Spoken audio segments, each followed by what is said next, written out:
18 في هذا الشهر، يعني بعد ما قضى 6 اشهر يعني من داخل الزنازين، لا لشيء الا لانه يعني امن بالمطالب ديال هذا الشعب، الا لانه كان يناضل بمعيه مجموع مناضلين ديال ولاد الشعب يعني الى جانب الشعب المغربي. ربما ما كنتش غنهضر، ما بصراحه ما كنت عندي زعما ما كنتش غنهضر، ولكن الحضور ديال العمال ديال الانعاش الوطني بين قوسين زعما ربما استفزني لدرجه ان زعما هذا القطاع ولا هذا ما يسمى بالانعاش الوطني ربما زعما النسمه والريحه ديال ماشي الفساد، الريحه ديال الخنز حتى كل الناس كتعطيني اعدام الوطني ماشي الانعاش الوطني، الاعدام الوطني. اسمح لي قطعتك.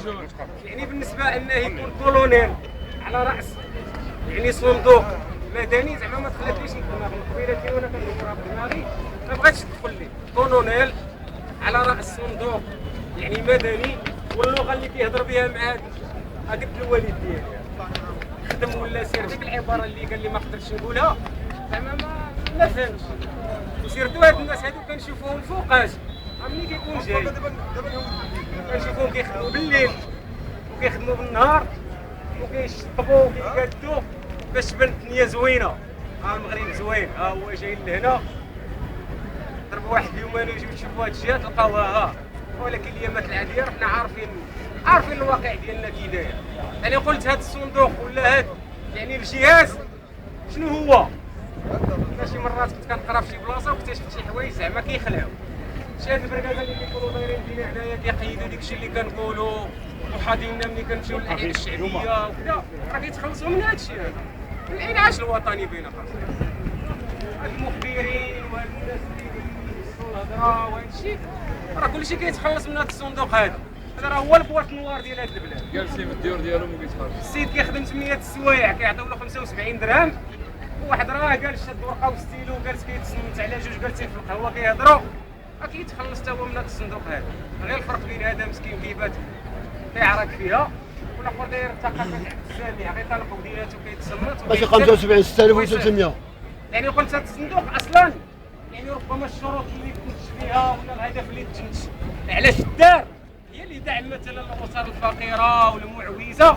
ومازال كنعقل ملي كنت صغير كانوا كيعطيو واحد الطحين بحال البارود، واحد الطحين غامل كانوا كيعطيوه لعباد الله حق المعاونه. تعقلوا عليها واقيلا، كانوا كيجيبوا لي الطحين و5 لتر الزيت والزرع وكيعطيوه للناس زعما حكا راه الدوله زوينه، لان عارفين ديك الناس اللي جاعت منافس راه غتحنكمش. يعني هذا الصندوق هذا قلت حاليا ولاو حتى هاد الناس اللي كنا كنشوفوهم في الايامات ديال رمضان قبل ديك الزياره شخصيا وقع واحد المنظر طريف.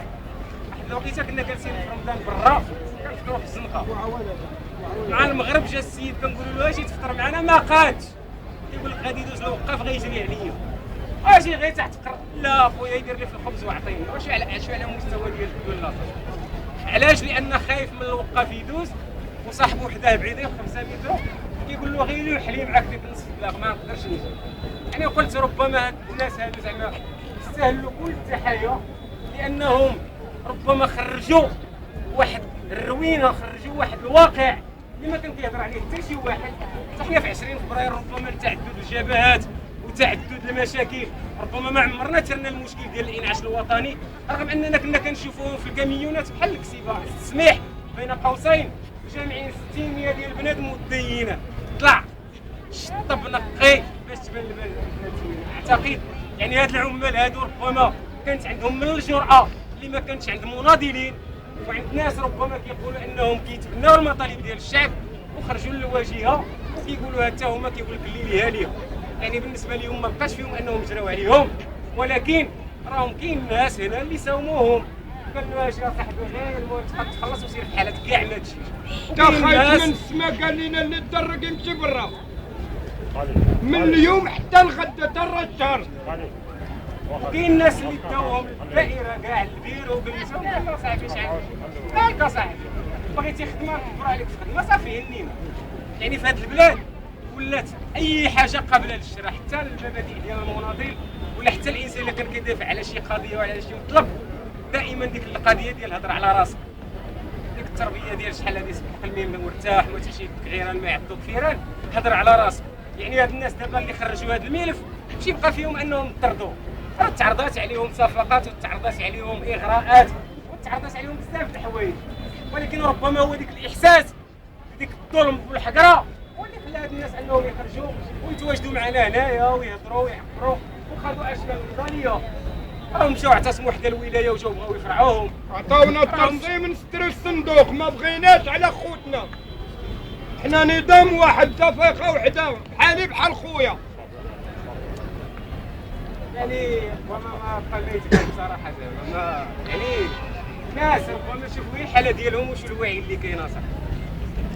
لا راه بحال الوالد اصاحبي ما بقى مسكين جا غير اعرف شي حوايج عنده هنايا كون كانوا عندنا كاملين ما عارفين غنوصلوا بهذا الدرب، ولكن قلت زعما تحيه عاليه لهم، زعما احييهم عاليا ودعوه لكل ولاد الشعب انه عندهم اشكال نضاليه مستقبليه غيخوضوها قدام الولايه ومجموعه ديال المحطات يجب الدعم ديالها ويجب يعني التشبث بالمطالب ديالهم، لان هادو غير واحد الجزء من المغرب بلا زوار، غير جزء. كنت تمشي تدور في بلايص اخرى راه تلقى الدود الريحه خارجه. التعليم راكم سمعتوا ديك النهار الطب واضحه، بقات شي حاجه سميتها التعليم العمومي. راه كاين الناس في العزيز بقاو تلامذ صغار يلاه السابعه مشاو الاعداديه هي خصها تبدا في شهر 9 مازال واقيلا عاد كيلبسوا. علاش؟ حيت الوزير كان في عطله في الصيف والتاشرون عاوتاني ما مخلصش. ايوا اخبار في راسكم، هما دابا خصني نضربوا 15 كيلومتر ودابا دخلت عليك والله انا عندي ولد عنده 12 عام ولا 11 عام واش نصيفطو 15 كيلومتر. الموضوعيه راه غيشد ولدو يجلس وحده ولا بنته لان غيخاف عليه، لان ولا عندنا في هذه البلاد اللي كيغتصب 11 طفل كياخذ البراءه واللي كيناضل كيضربوه ب 12 عام. هذه زعما المنطق ديال البلاد، هكا الحكومه البلاد. المساله الثانيه اللي خلاتني نهضر هي هذه سيمانه قطع علينا الماء 3 ايام، 3 ايام والناس كتسقي ديك لي كازون باش كيرشوا الكازون ديك البيار. اقسم الا كنت كنجي من واحد الشيء بالليل كنلقى الناس في الشوش الليل شادين النوبه كيسقي من الجرده يعني من البير، والناس جالسه عادي. وقرعه سيدي علينا تقريبا توصل شي 10 دراهم ولا وقيلا وصلاتها. كتجلس في القهوه كتشرب قهوه ماء معدني، والناس ولاو كيدوشوا واقيلا بدا يعني. والناس هانيه علاش؟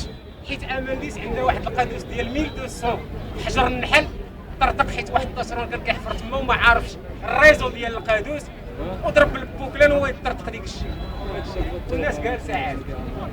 المشكل انا اللي خلاني نهضر ماشي على هذا الشيء هذا، لان هذا الشيء عادي. المشكل هو ان حاليا كاين اكبر مصنع ديال كوكاكولا في افريقيا، ها هو في لازون اندستريال، سمعناها عنده عامين ديال الخدمه في 2014. حندردك راه غيبدا والناس فرحانه وفي التلفازه كيقول اكبر مشروع كيما اكبر الرونو عاوتاني ب 2000 درهم، فهمتي؟ يعني الناس ناشطه غنخدموا. دابا الناس كيقول لك انا نخدم في كوكا يجيب الله التيسير. المشكل ماشي تما، المشكل هو ان كاين حاليا واحد نقاش حنا في دار الفلول. واش في خباركم يطرو ديال كوكا شحال خصو ديال الماء باش يتزاغب؟ خصو بين 9 يطرو حتى 12 يطرو. ماشي انا اللي كنقول هذه الهضره، انا قريتها، هادو خبراء وناس اللي داروا دراسات.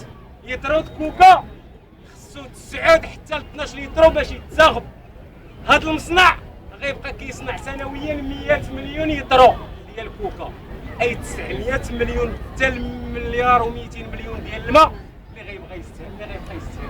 يعني كاع الفرشات المائيه اللي في ديك من الزمن الجيولوجي اللي قراونا شحال هادي غيصفوه وما غيبقاش ديك الساعات الماء اصلا. علاش؟ لان هذا المصنع كان في الهند، كان في الهند اصاحبي، كان في واحد الولايه في الهند في اقليم البنجاب. كان هذا المصنع صدر في 3 سنين ولا 4 سنين، وقع الشح وناض الناس الجماهير في الهند والحكومه وكذا وفرضوا على هذا المصنع انه يستقلعوه ويتحرك.